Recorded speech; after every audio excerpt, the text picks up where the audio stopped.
Hello viewers, welcome back to my channel. আপনারা এখন দেখছেন শর্মিজ রেসিপি, সঙ্গে আছে আমি শর্মিলা। তো এই সময় এত কম দামে টমেটো পাওয়া যায়, তো আপনারা যদি সংরক্ষণ করে রাখতে চান টমেটোর সস তৈরি করে, তাহলে তো এটা বিশাল ব্যাপারই হয়ে যায়। আর খুব কম সময় লাগে, আর কোনো উপকরণই লাগে না টমেটো সস তৈরি করতে। শুধু একটু ভিডিওটা পুরোটা দেখুন, দেখে আপনারা বাড়িতে ট্রাই করে নিন। তো আমার কাছে বাড়িতে একটা পুরনো কিষান সসের কাঁচের বোতল ছিল, তো সেই বোতলটাকে পরিষ্কার করে ধুয়ে নিয়েছি। আর আমার কাছে একটা কাঁপাও ছিল, মানে একটা কাঁচের অয়েল বোতল কিনেছিলাম, তো তার সাথে আমার এই কাঁপাটা ফ্রি পড়েছিল। তো সেই কাঁপার সাহায্যে আমি টমেটো সসটা ভিতরে দিয়ে দিচ্ছি। তো পুরোপুরি আমি 2.5 কিলো টমেটো এখানে টমেটো সস করেছি। টমেটো সস করে এটা হচ্ছে আমার 1 লিটারের বোতল। তো 1 লিটারের বোতলের পুরো এতটা পর্যন্ত কিন্তু আমার এখানে টমেটো সস হয়েছে। তো চলুন কিভাবে শুরু করব সেটা দেখে নেওয়া যাক। তো প্রথমেই আমি এখানে 2.5 কিলো টমেটো নিয়েছি, আর সাথে নিয়েছি একটা বিট। তো বিটটা দিলে কি হয়, কাটা কিন্তু খুব সুন্দর আসে, আর কোনো রকম মানে কালারের কোনো প্রয়োজন হয় না। তো তারপর টমেটোগুলো আমি প্রথমেই বোটা ছাড়িয়ে পরিষ্কার করে ধুয়ে নিয়েছিলাম। তারপরে টমেটোগুলো কেটে নেবো, কারণ কেটে নেওয়ার আগে কিন্তু টমেটোগুলো আমাদের ধুয়ে নিতে হবে। আর এই এতগুলো টমেটোর সঙ্গে কিন্তু একটা ছোট বিট হলেই কিন্তু যথেষ্ট, খুব বেশি এখানে বিট আমাদের লাগছে না। তো বোটাগুলো প্রথমে ছাড়িয়ে নিচ্ছি, ছাড়িয়ে নেওয়ার পরে তারপরে আমরা এখানে কেটে নেব।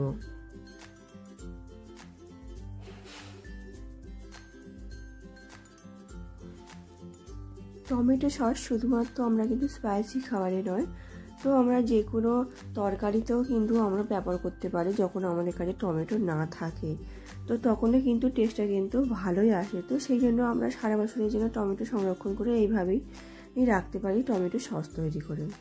তো টমেটোটা তো ভালো করে পরিষ্কার করে নিয়েছি। তারপরে আমরা এখানে একটা বিটকে ভালো করে ছাড়িয়ে নেব। ছাড়িয়ে নিয়ে কিন্তু আমরা এখানে টুকরো টুকরো করে কেটে নেবো। একদম ছোটো ছোটো টুকরো টুকরো করেই কাটবো, খুব বেশি বড় টুকরো কাটা দরকার নেই, কারণ টমেটোর সাথে কিন্তু বিটটা যাতে সিদ্ধ মতন হয়ে আসে সেরকম ছোটো ছোটো আমাদের এখানে পিস করে নিতে হবে।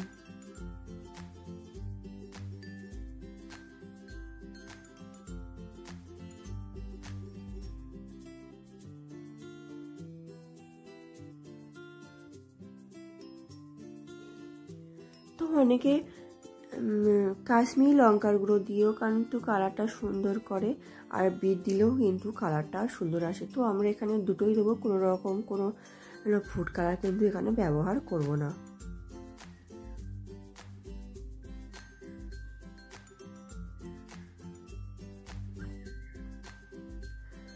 তো বিটটাকে কিন্তু আমি ধুয়েই নিয়েই তারপরে কেটেছিলাম। তো তারপরে এক একটা টমেটোকে কিন্তু আমি 6 টুকরো বা 4 টুকরো করে কেটে নেবো। তো টমেটোর পিছনে এই সাদা মতো যে বোটার অংশটা, এটা কিন্তু কেটে ফেলে দেবো। এটা পর্যন্ত শক্ত মতনই হয়ে থাকে।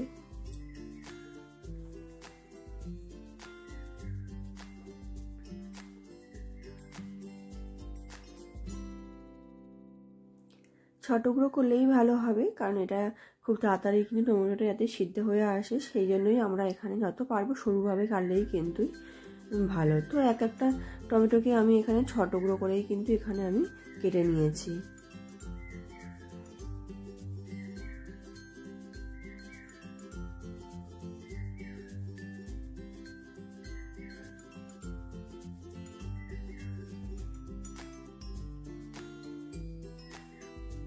সব টমেটো প্রায় কাটা হয়েও গিয়েছে। তো 2.5 কিলো টমেটো পুরো প্লেট ভর্তিও হয়ে গিয়েছে। তো এবারে কিন্তু আমরা গ্যাসটাকে অন করে দেব।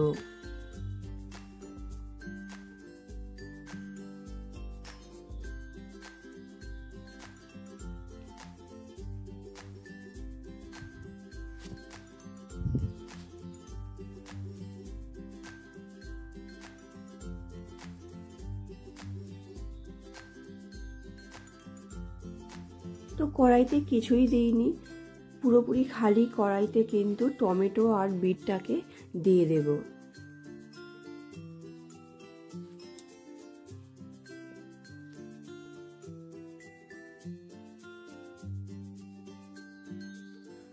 তো বিটটা একটু নিচের দিকেই দিয়ে দেবো যাতে বিটটা তাড়াতাড়ি সিদ্ধ মতন হয়ে আসে আর বিটে থেকে ভালো রং ছেড়ে দেয়।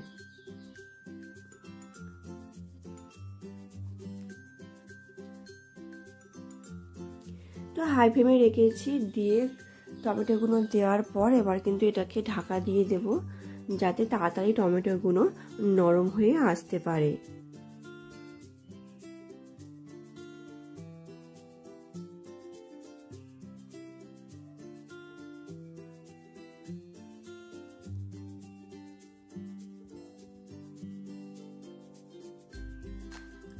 তো ঢাকাটা খুলে কিন্তু 2 থেকে 3 মিনিট পর পর নাড়িয়ে চাড়িয়ে দিতে হবে যাতে টমেটোটা না বসে যায় কড়াইয়ের গায়েতে বা পুড়ে যায়। তো তারপর এখানে 1 চামচ লবণ দিয়েছি। টমেটো সসে কিন্তু বেশি লবণের কোনো দরকার লাগে না। তো তারপরেও কিন্তু ঢাকা দিয়ে দিয়েছি, বারবার এইভাবে নাড়াচাড়া করেছি যতক্ষণ পর্যন্ত টমেটো থেকে পাল্পটা না বেরিয়ে আসে। তো দেখুন খুন্তি দিয়ে ভালো করে মেখে মেখে দিচ্ছি যাতে টমেটোটা তাড়াতাড়ি যেটা সিদ্ধ হয়ে আসে আর ভালো করে মাখা মাখা মতনই হয়ে যায়। তো আপনারা চাইলে হাতা বা যে কোনো ডালনা দিয়েও কিন্তু এটা ভালো করে মেখে নিতে পারেন যাতে টমেটোটা পিউরিটা বেরিয়ে আসে। তো দেখুন পুরোপুরি দেখেই বোঝা যাচ্ছে টমেটোর পিউরি কিন্তু আমাদের পুরোপুরি বেরিয়ে এসছে আর পুরোপুরি কিন্তু সিদ্ধ মতনও হয়ে এসেছে টমেটোটা।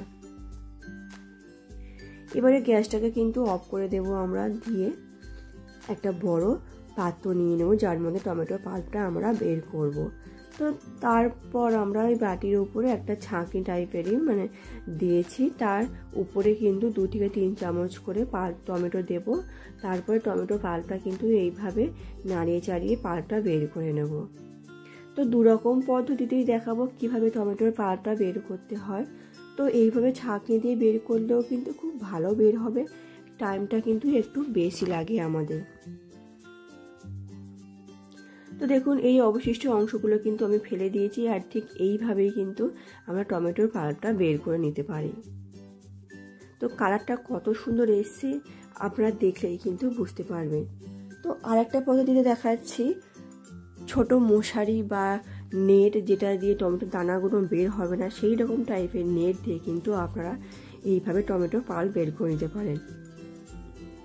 ছাঁকনির থেকে কিন্তু এই মশারি নেটে কিন্তু খুব ভালোভাবে বেরিয়ে আসছিল আর খুব তাড়াতাড়ি হচ্ছিল এখানে। তো যেহেতু আমার টমেটোর পাল্পটা অনেকটা ঠান্ডাও হয়ে এসছে, তো এইভাবে নেটের মধ্যে দিয়েও কিন্তু পাল্পটা বের করতে কোনো রকমই আমার সমস্যাও হচ্ছিল না। তো এরকম চিপে চিপে কিন্তু আমি পাল্পটাকে বের করে নিয়েছিলাম। তো আপনারা বাড়িতে অবশ্যই একবার ট্রাই করে দেখুন টমেটো সস। দোকানের থেকে কিন্তু কোনো রকম কম কিন্তু আপনাদের কিন্তু টেস্টে কম আসবে না, তো খুব ভালো টেস্ট আসবে। আর ভিডিওটা দেখে তো মনে হচ্ছে কোনো রকম উপকরণ ছাড়াও কিন্তু টমেটো সস হয়ে যায়, শুধু একটু টাইম দিতে হবে। খেতেও যেরকম টেস্ট হবে আর এটা কিন্তু অনেক উপকার, কারণ দোকানে অনেক রকম কালার মিশাই বা কেমিক্যালও থাকে এর মধ্যে। তো দেখুন পুরোপুরি টমেটো পাল্পটাও বের করে নিয়েছি, নিয়ে আমি আবারও গ্যাস অন করে খালি কড়াইতে টমেটো পাল্পটা দিয়ে দিয়েছি। আর আমার এখানে 2.5 কিলো টমেটো সস তৈরি করতে মিষ্টি তৈরি করার জন্য এখানে আমি এই ছোট বাটির 1.5 বাটি কিন্তু চিনি দিয়েছি। খুব বেশি মিষ্টি ভালো লাগবে না। তো তারপরে আমি এখানে 3 থেকে 4 কোয়া মতো তেঁতুল ভালো করে সামান্য পরিমাণ জল দিয়ে পাল্প বের করে নিয়েছি, নিয়ে ওটা কিন্তু ছেঁকেই দেবেন অবশ্যই। না ছেঁকে দিলে কিন্তু আপনার তেঁতুলের কিন্তু দেখুন একটা অংশ এখানে দেখা যাচ্ছে। অবশ্যই করে আপনারা তেঁতুলটা যখন পাল্প বের করবেন ছেঁকে দেবেন।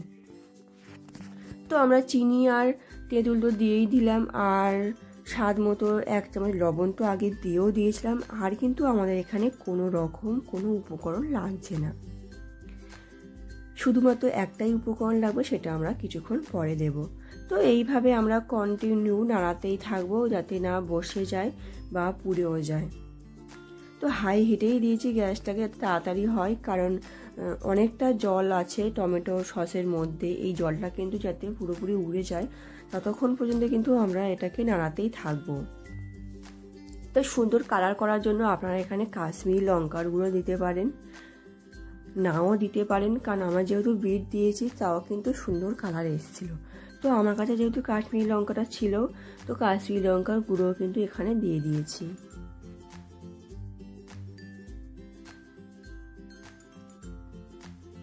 তো আপনারা চাইলে টমেটোর সাথে কিন্তু এক একটা করে লঙ্কাও দিতে পারেন, মানে লঙ্কা পেস্ট করে ও দিতে পারেন, যাতে একটু সামান্য ঝাল হয়, কারণ টমেটো সস তো একটু ঝাল ঝালও মতনও হয়ে থাকে সামান্য।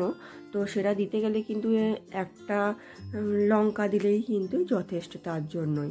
তো আমি এখানে কোনো রকম কোনো লঙ্কা দিইনি, শুধুমাত্র কাশ্মীরি লঙ্কার গুঁড়োটাই দিয়েছি। তো দেখুন অনেকটা কমে এসছে যখন, তখন কিন্তু আমরা এখানে দিয়ে দেবো 2 থেকে 3 চামচ ভিনিগার। তো ভিনিগারটা কিন্তু এখানে মাস্ট দিতেই হবে, কারণ এটা যেহেতু আমরা একদিনে শেষ করতে পারবো না, বা আপনারা যদি চান 2 থেকে 3 মাসের জন্য তাহলে কিন্তু দেওয়া দরকার নেই। আর আমার তো এখানে অনেকটাই পরিমাণ ছিল টমেটো সস, তো সারা বছরে বা 6 থেকে 7 মাসের জন্যই কিন্তু আমার এটা টমেটো সসটা হয়েও যাবে। তো সেখানে কিন্তু আমার কিন্তু মাস্ট এখানে ভিনিগার দিতেই হবে, নাহলে কিন্তু এটা থেকে গন্ধ ছাড়বে আর নষ্ট হয়ে যাবে। তো দেখুন অনেকটাই কিন্তু কমে এসছে, মানে কড়াইয়ের গাটা দেখলেই বুঝতে পারবেন যে কতটা পরিমাণ ছিল আর কতটা পরিমাণ এখানে কমে এসছে। তো কিভাবে কিন্তু টেস্ট করতে হয় সেটাও দেখে নেব, যে আমাদের টমেটো যখন রেডি হয়ে যাবে তখন কিন্তু এরকম জোরে জোরে টকবক করে ফুটবে আর গায়ে ছিটকে পড়ার মতনই হবে। ওটা দেখলেও বুঝে যাবে যে টমেটো সস আমাদের পুরো রেডি হয়ে এসেছে। আর তাছাড়া আরেকটি পদ্ধতি আছে, একটি পাত্রের মধ্যে 2 থেকে 3 ফোঁটা দিয়ে আড়াআড়িভাবে ধরলেও কিন্তু আপনারা বুঝতে পারবেন যে টমেটো সসটা নিচের দিকে গড়িয়ে আসছে কিনা, তাহলে বুঝবেন যে হয়নি। যেহেতু আমার টমেটো সসটা এক জায়গায় বসে রয়েছে, আমার কিন্তু এটা রেডি হয়ে গিয়েছে। তো ভিডিওটি ভালো লাগলে অবশ্যই করে লাইক শেয়ার কমেন্ট করে আমার পাশে থাকবেন। আবার দেখা হচ্ছে নতুন এপিসোডে।